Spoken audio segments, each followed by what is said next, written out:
उनकी आंतरिक लड़ाई है और बीजेपी की भूमिका है। बीजेपी के और जदयू के झगड़े में आरसीपी सिंह साहब मजबूत बलि का बकरा भी बनेंगे और जैसा करनी वैसी भरनी। यदि इतना प्लॉट आरसीपी सिंह साहब को है तो भैया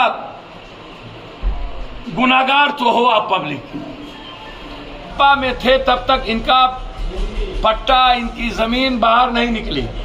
भाजपा से निकले और जदयू से निकले तो उनकी सारी पट्टाएं बाहर आ गई।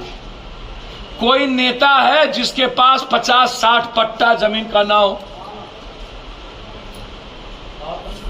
वो बड़े लीडर हैं। सवाल सिर्फ आरसीपी सिंह जी का ही नहीं है।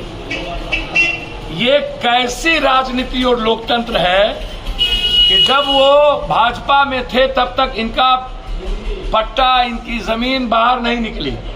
भाजपा से निकले और जदयू से निकले तो उनकी सारी पट्टाएं बाहर आ गई। कोई नेता है जिसके पास 50-60 पट्टा जमीन का ना हो?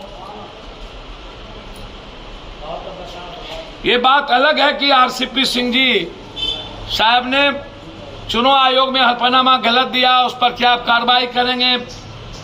उनको निकालना है।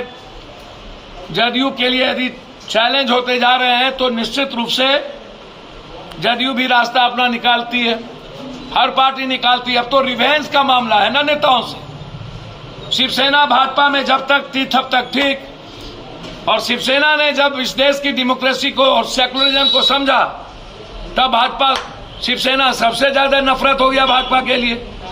अब आरसीपी सिंह जी जब भाजपा के गोद में खेलने लगे, भैया आप इस बात को समझिएगा ना कि जितनी घटना घटी अग्निवीर पर, पप्पू यादव सड़क पर, विपक्ष घर में का मामला भी जदयू इंटरनल है।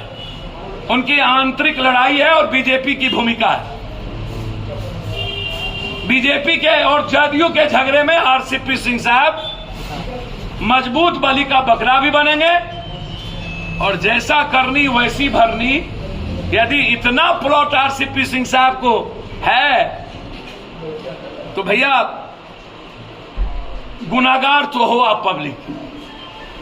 राजनीति पैसे के लिए और ऐशो आराम के लिए नहीं होता। राजनीति इश्क और मुश्क के लिए और 14 डिग्री सेल्सियस में रहने के लिए नहीं होता है।